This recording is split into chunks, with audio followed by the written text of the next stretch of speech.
21일 뉴욕 증시는 월마트의 실적이 기대에 못 미치며 투자 심리가 위축됐습니다.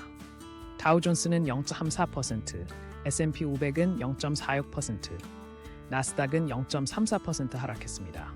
월마트는 소비자 지출 감소로 인해 매출이 예상보다 낮게 나왔으며 이는 소매업계 전반에 대한 우려를 키우고 있습니다. 증권가에서는 연준의 금리 정책과 소비 트렌드 변화에 대한 관심이 높아지고 있습니다. 국제 유가는 러시아와 우크라이나 간 갈등 지속으로 상승했습니다. 10월물 WTI는 1.29% 오른 배럴당 63.52달러의 거래를 마감했는데요. 블랙해 화물 운송 중단 우려와 함께 중동 정세 불안 등이 복합적으로 작용했습니다. 에너지 전문가들은 향후 공급 차질 가능성에 대해 경고하며 겨울을 앞두고 유가 변동성이 커질 것이라고 전망했습니다. 금값은 미국 제조업 지수 호조에 반응해 소폭 하락했습니다. 12월 인도분 금 선물은 0.12% 내린 트로이온스당 3,385달러에 마감했는데요.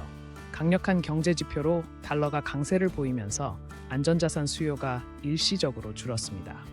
하지만 분석가들은 장기적으로는 금리가 정점에 도달할 것이라는 전망과 함께 금의 매력이 유지될 것이라고 내다봤습니다. 미국 정부가 입국 심사를 통과한 5,500명의 비자 소지자를 대상으로 대규모 위법 여부 조사에 나섰습니다. 이번 조사에서 입국 자격 미흡이 판단될 경우 즉시 비자가 취소될 예정입니다.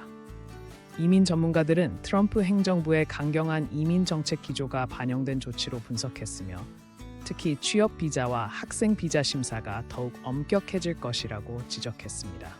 중국에서 기업 공무 심사를 담당했던 전직 공무원의 집에서 3톤에 달하는 현금이 발견되며 큰 파장이 일고 있습니다. 해당 인물은 8년 전 사직했으나 당시 직권남용 의혹을 받았던 것으로 알려졌습니다. 이 사건으로 중국 공산당 내 부패 척결 캠페인의 실효성에 대한 의문이 제기되며 시진핑 주석의 반부패 운동이 다시 한번 시험대에 올랐습니다. 도요타와 스바루를 비롯한 일본 자동차 업체들이 미국 시장에서 판매 가격을 인상하기로 했습니다. 미국의 일본차에 대한 관세 부과로 인한 추가 비용을 소비자에게 전가하는 조치인데요.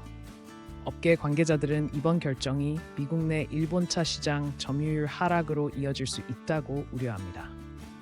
특히 전기차 전환기에 접어든 자동차 시장에서 가격 경쟁력 약화가 큰 타격이 될 전망입니다. 호주에서 상수도 시스템의 치사율 97%의 파울러 자유아메바가 발견돼 비상사태가 선포되었습니다.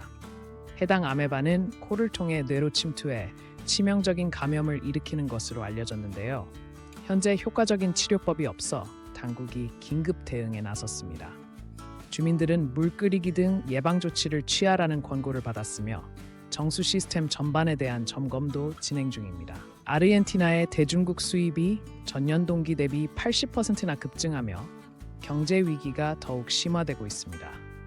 내수 산업의 붕괴로 중국제 제품에 대한 의존도가 크게 높아진 것으로 분석되는데요. 경제학자들은 통화 가치 하락과 생산 기반 약화가 결합된 결과라고 지적했습니다.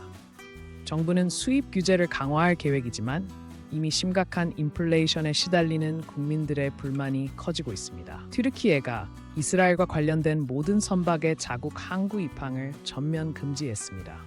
팔레스타인을 지지하는 튀르키예의 강경한 입장이 반영된 조치로 중동 지역의 긴장을 더욱 고조시키고 있습니다.